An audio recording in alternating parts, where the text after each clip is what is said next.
Uh, Hello students, good morning to all. Today's topic is nucleosides and nucleotides. कुछ बच्चे का demand था, इधर से थोड़ा हम बिजी थे इसीलिए नहीं डाल पा रहे थे, लेकिन अब डालेंगे। जैसा कि हम जानते हैं न्यूक्लिक एसिड डीएनए और आरएनए होता है या दोनों होता है। यही डीएनए और आरएनए पूरे बॉडी को कंट्रोल करता है, पूरे बॉडी के फंक्शनिंग को कंट्रोल करता है। एक लंबी कहानी है, उतना डिटेल उधर नहीं जाना है, इसको भी पहले शॉर्ट में टॉपिक से रिलेटेड बात करनी है। अब ये डीएनए और आरएनए बेसिकली एक छोटे यूनिट से बनता है। उस यूनिट को हम न्यूक्लियोटाइड्स कहते हैं। उसी में एक टेक्निक आएगा न्यूक्लियोसाइड्स। अब दोनों के बीच में क्या डिफरेंस है, तो पहले उन चीजों के बारे में बताते हैं। अब ये न्यूक्लियोटाइड्स भी एक छोटे छोटे कंपोनेंट से बना हुआ है, तो एक एक कंपोनेंट को हम एक्सप्लेन करेंगे। जैसे एक मकान बनता है, उसमें 4 दीवार होता है, फिर हर एक दीवार में ईंट होती है, तो उसी तरीके से डीएनए मकान हो गया, आरएनए मकान हो गया, दीवार जो है वो न्यूक्लियोटाइड्स हो गया।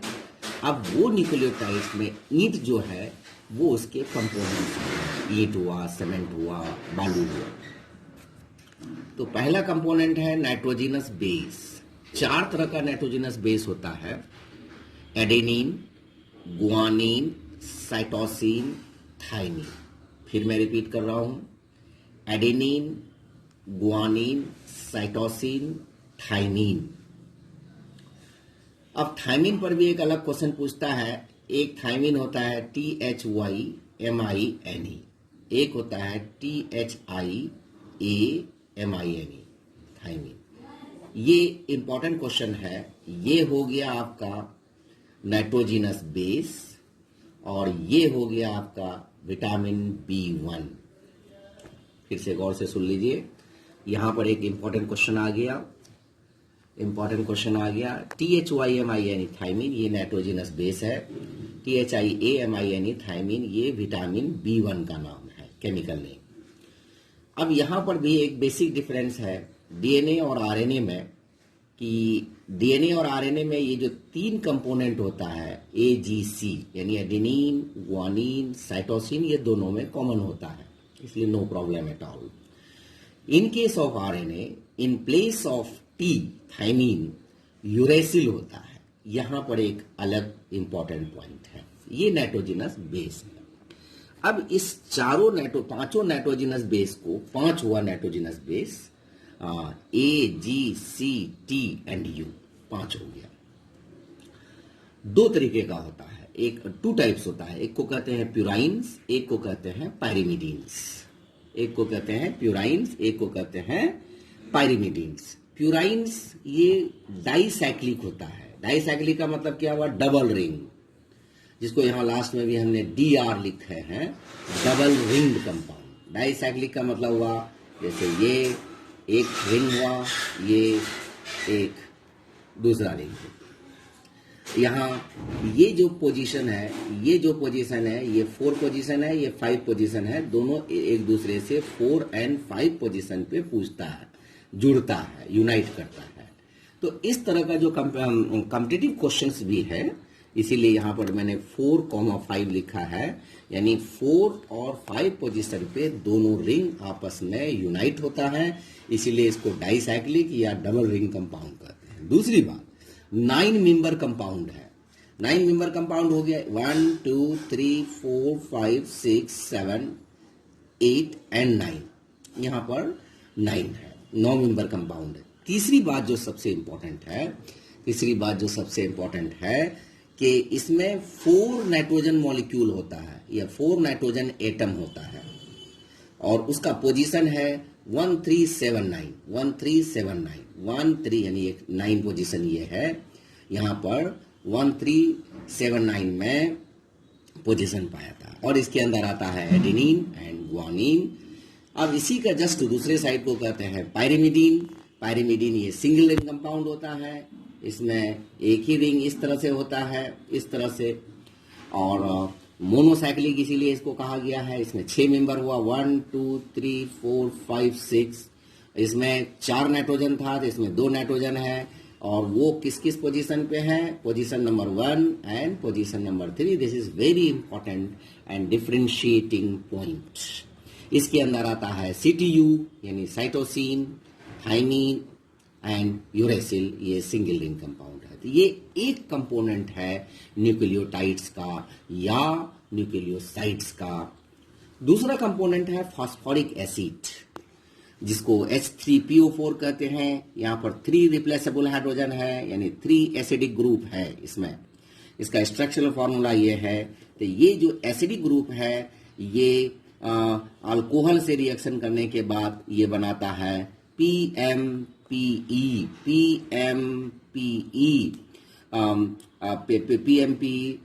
Phosphate mono pentose monophosphate Easter, pentose monophosphate Easter. फिर मैं बोल रहा हूं पेंटोज मोनोफॉस्फेट ईस्टर। तो यानी ये फास्फोरिक एसिड जो है ये शुगर मॉलिक्यूल से यानी पेंटोज शुगर के अल्कोहल ग्रुप से अटैच करता है, ईस्टर बॉन्ड बनाता है। इसको फॉस्फोडाई ईस्टर बॉन्ड भी कहते हैं, PDE, फॉस्फोडाई ईस्टर बॉन्ड। आपको पता है कि जब एसिड अल्कोहल से रिएक्शन करता है तो ईस्टर बॉन्ड बनाता है। और थर्ड कंपोनेंट है पेंटोज शुगर। पेंटोज शुगर जिसका मॉलिक्यूलर फॉर्मूला है C5H10O4। इसका यहाँ पर स्ट्रक्चर मैंने बनाया है। इसी को हम राइबोज कहते हैं। Position number 1 2 3 4 and 5th carbon. दूसरा फिगर मैंने बनाया है 1 2 3 4 एंड 5th कार्बन। तो अब यहाँ पर इस पेंटोज शुगर को फिर 2 टाइप्स में मैंने बांटा है, एक राइबोज, एक डीऑक्सी राइबोज। डी मीन्स नहीं, ऑक्सी मीन्स ऑक्सीजन, यानी राइबोज और डीऑक्सी राइबोज के बीच में एक ऑक्सीजन का डिफरेंस होगा।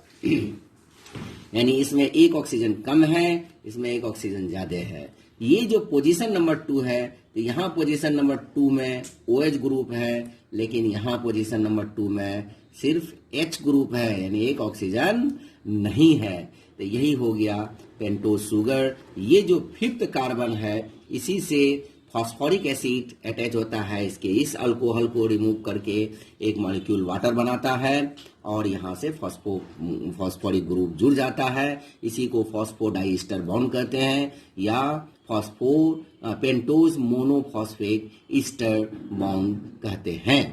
दूसरी बात, अब ये जो राइबोज शुगर है, ये राइबोज शुगर NADP में पाया जाता है, FAD में पाया जाता है, RNA में पाया जाता है, AMP में पाया जाता है, ATP, NAD और COA में पाया जाता है। लेकिन ये जो डीऑक्सीराइबोज शुगर है ये सिर्फ DNA में पाया जाता है। ये भी एक कंट्रास्टिंग फीचर है, ये भी एक कंट्रास्टिंग फीचर है और इसको कंट्रास्टिंग फीचर को याद रखना है।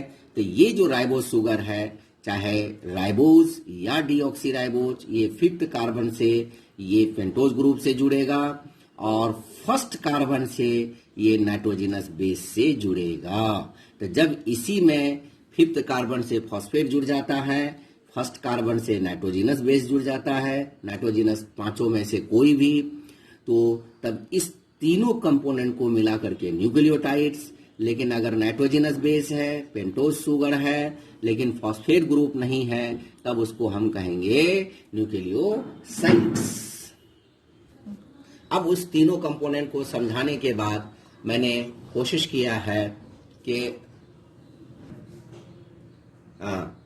तीनों कंपोनेंट को बताने के बाद अब हम इजीली समझा पाएंगे कि न्यूक्लियोसाइड्स और न्यूक्लियोटाइड्स किसे कहते हैं। ये नाइट्रोजनस बेस जो मैंने 5 पीछे बताया है, ये पेंटोज शुगर यानी राइबोज और डीऑक्सीराइबोज, और ये P इंडिकेट करता है फॉस्फेट ग्रुप को। तो अगर नाइट्रोजनस बेस और फॉस्फेट पेंटोज शुगर सिर्फ यूनाइटेड है, तब हम इसको कहेंगे न्यूक्लियोसाइड्स। और अगर तीनों अटैच यूनाइटेड है तब हम इसको कहेंगे न्यूक्लियोटाइड्स। और दूसरा डिफरेंस इसमें यह है कि न्यूक्लियोटाइड्स एसिडिक इन नेचर और न्यूक्लियोसाइड्स बेसिक इन नेचर। ये कंट्रास्टिंग कैरेक्टर है।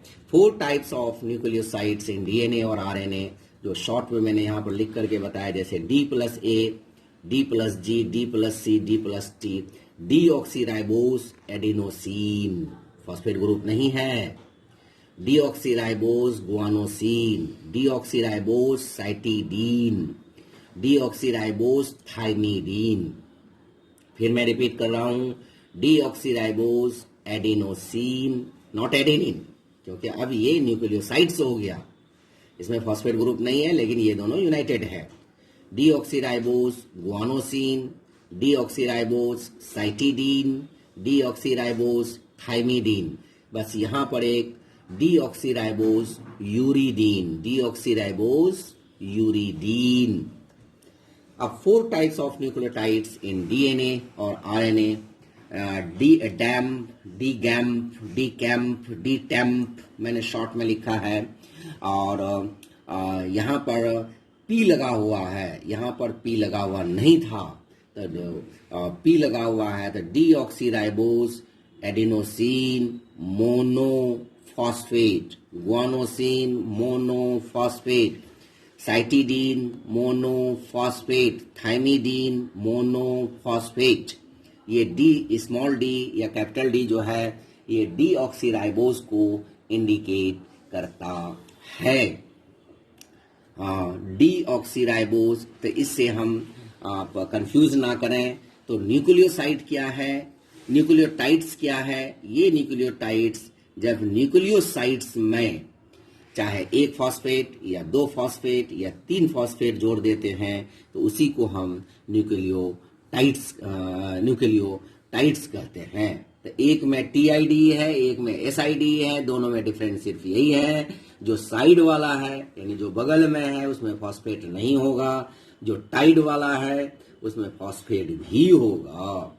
अब फॉस्फेट मॉलिक्यूल ये हो गया। एक स्ट्रक्चर मैंने यहाँ पर बनाया है, जैसे ये आपका एडेनिन यानी नाइट्रोजनस बेस हो गया। इस जगह 5 में से कोई भी हो सकता है, सिर्फ नाम चेंज हो जाएगा। ये आपका पेंटोज शुगर है, यहाँ पर सेकंड पोजीशन पे OH ग्रुप नहीं है इसलिए ये डीऑक्सीराइबोज हो गया। और ये आपका फॉस्फोरिक एसिड हुआ। तो फॉस्फोरिक एसिड 5th कार्बन से एसिड प्लस अल्कोहल मिला करके एक मॉलिक्यूल पानी लॉस होता है और ईस्टर बॉन्ड बनाता है, तो ये फॉस्फोडाई ईस्टर बॉन्ड हो गया।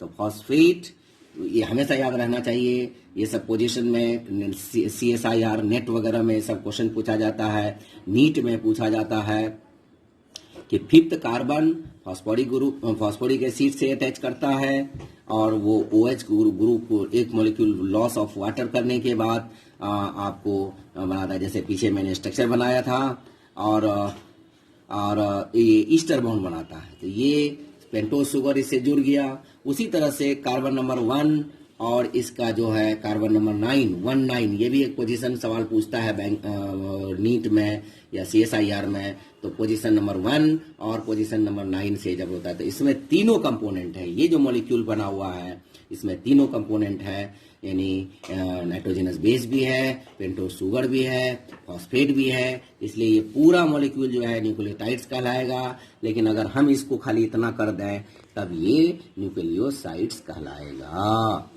With this I finish my lecture. मुझे उम्मीद है कि आपको शॉर्ट में बहुत समझ में आया होगा। बेसिक अगर कोई डाउट हो तो आप कमेंट बॉक्स में लिखें, आपके डाउट को क्लियर किया जाएगा। अच्छा लगे तो इसको लाइक करें, शेयर करें, सब्सक्राइब करें। आपको सब्सक्राइब करने में कुछ ज़्यादा नहीं है, भले ही इसको फ़ायदा ही मिलता है। Thank you.